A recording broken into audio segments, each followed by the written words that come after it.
Saudara-saudara sekalian, Allah Subhanahu wa Ta'ala menciptakan kita berbangsa-bangsa, bersuku-suku,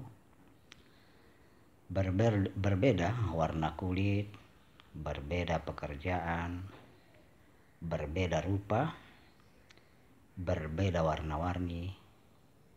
Namun semua itu membuat kita diperintahkan Allah untuk saling menghargai, saling menghormati, saling berkasih sayang, dan saling kenal mengenal.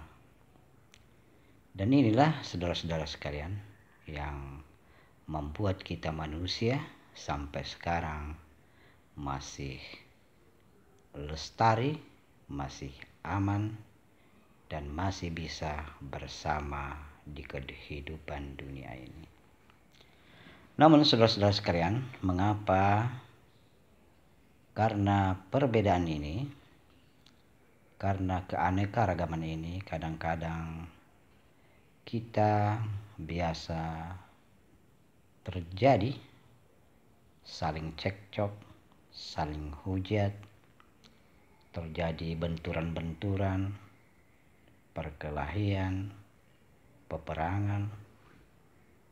Ini semua saudara-saudara terjadi karena keanekaragaman atau perbedaan di antara kita yang diciptakan Allah Subhanahu wa Ta'ala di alam semesta ini. Kita memberinya batasan-batasan.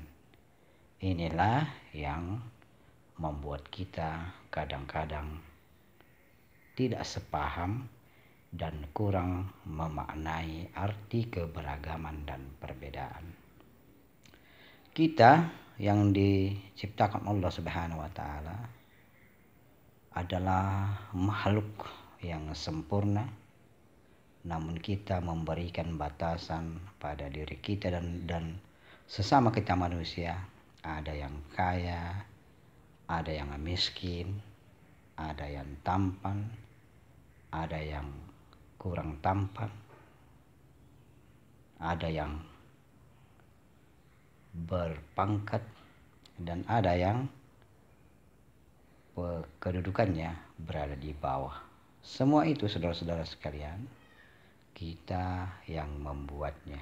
Padahal Allah Subhanahu wa Ta'ala memandang seluruh makhluknya sama di sisinya, kecuali dia tidak beriman dan bertakwa kepadanya. Olehnya karena itu saudara-saudara sekalian, batasan-batasan ini kita buat. Ada yang tampan, ada yang kurang tampan. Itulah yang kadang-kadang menimbulkan kita ada semacam batasan-batasan atau jarak. Padahal semua itu tidak bisa membuat kita berjarak, karena batasan atau pandangan kita tentang masalah ketampanan tentu berbeda-beda. Ada yang mengatakan yang tampan begini, begitu. Warna kulit pun demikian. Ada yang mengatakan agak coklat-coklat, yang putih yang bagus. Semua kita berbeda. Demikian pula kekayaan. Ada seseorang memandang bahwa yang disebut adalah kaya adalah orang yang memiliki harta. Ada juga yang berpandangan yang disebut kaya memiliki perkebunan, tanah yang luas, memiliki peternakan.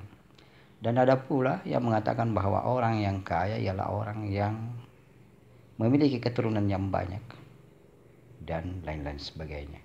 Dan ada pula yang berkeyakinan bahwa kekayaan itu adalah orang yang memiliki hati yang lapang. Jadi tidak ada yang benar-benar memiliki hakikat kekayaan sebenarnya, karena pandangan kita berbeda-beda. Ini terjadi karena kita memiliki batasan-batasan tersendiri, dan itulah yang membuat kita kadang-kadang tidak bisa berbaur dengan baik antara sesama manusia.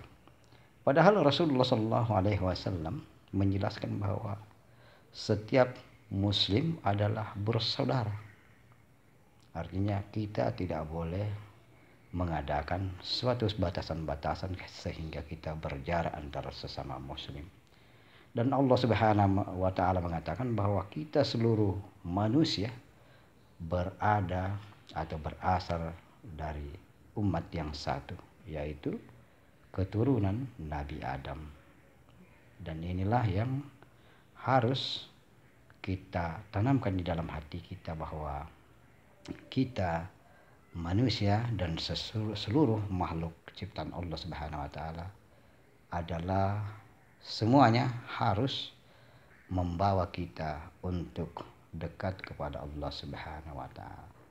Karena segala yang diciptakan Allah Subhanahu wa taala semuanya adalah kedudukan yang sama, tergantung ketakwaan kita kepada Allah Subhanahu wa taala. Karena yang diciptakan Allah Subhanahu wa taala tersebut, Allah juga menetapkan dua hal kepada kita: perintah dan larangan, halal dan haram. Cuma itu yang diperintahkan Allah Subhanahu wa taala. Lalu kita yang membuat diri kita menderita, membuat diri kita tersiksa karena kita membuat batasan-batasan tersendiri untuk diri kita, sehingga kita berjarak antara yang satu dengan yang lainnya. Oleh karena itu, saudara-saudara sekalian, marilah kita bersama-sama untuk saling menjaga, saling menghormati, saling melengkapi. Ibarat satu bangunan, kita dan saudara kita sesama muslim dan seluruh umat manusia adalah satu kesatuan, yaitu terjalinnya cinta dan kasih sayang sehingga timbul kedamaian. Dan marilah kita berdoa kepada Allah Subhanahu wa taala, semoga Allah Subhanahu wa taala memelihara kita dan memberikan kita amanah untuk menjadi hamba yang menghormati sesama manusia, menjaga lingkungan dan alam di sekitar kita, dan menjadikan kita hamba yang selalu ingat, selalu berzikir kepadanya di setiap saat. Amin, amin, amin ya rabbal alamin.